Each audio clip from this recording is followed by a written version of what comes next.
Президент России Владимир Путин поздравил ветерана тыла Марему Мухтаровну Куриеву со столетним юбилеем. Поздравительное письмо от президента, а также подарки и цветы юбилярше передал первый заместитель мэра Назрани Апти Котиков. Он от имени мэра города Руслана Оздоева и всего населения Назрани выразил ветерану благодарность за ее неоценимый вклад в великий праздник Победы. Марема Мухтаровна поделилась воспоминаниями о тяжелых военных годах и о том, что пережила во время Великой Отечественной войны.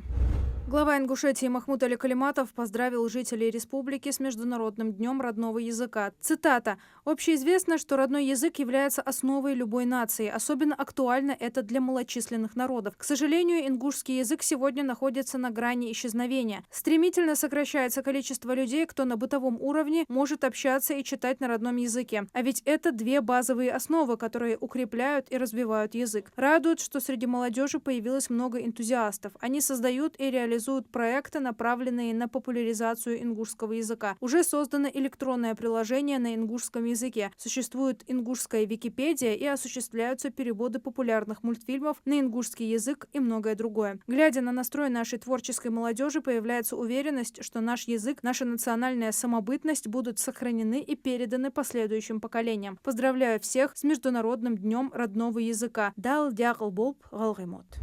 В рамках госпрограммы по развитию физкультуры и спорта к 2030 году запланировано масштабное строительство спортивных объектов, сообщил вице-премьер Дмитрий Чернышенко. До 2030 года в России построят 150 капитальных спортивных объектов, 637 умных спортивных площадок, 1078 малых спортивных площадок, 86 быстровозводимых модульных объектов. Это бассейны, залы и катки с искусственным льдом. Также по поручению главы государства ведется работа по повышению уровня прозрачности выплат и созданию системы поощрения тренеров и спортсменов. Она будет реализована в том числе через средства Российского спортивного фонда. Желающие приобрести безалкогольные тонизирующие напитки, в том числе энергетические, теперь должны будут предъявить один из документов, входящих в список, утвержденный приказом Минпромторга. Он опубликован на официальном интернет-портале правовой информации. В августе 2024 года президент России Владимир Путин подписал закон о запрете продажи энергетиков несовершеннолетним. Если у продавца появится сомнение в совершеннолетии покупателя, он потребует документ, позволяющий установить возраст. Желающий купить энергетик не предоставит документ, ему откажут в продаже напитка.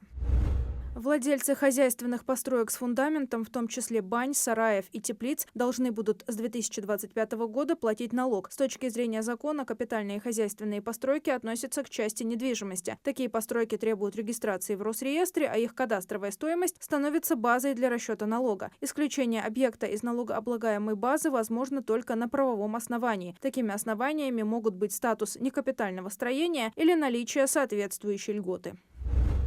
С 24 по 28 апреля во Дворце спорта «Магаз» имени Бердаевлоева пройдет первенство России по греко-римской борьбе среди юниоров до 24 лет в честь Героя России Алихана Калиматова. Первенство является отбором на чемпионат мира. Как отметил министр спорта Руслан Белхароев, открытие соревнований по греко-римской борьбе в Ингушетии – это выдающееся событие, подтверждающее рост спортивной борьбы в республике. В Ингушетии турнир проводится в 4-й раз. В 2018 и 2020 годах прошли первенства среди юношей, а в 2022 году международный турнир. Все они были приурочены к памяти Алихана Калиматова.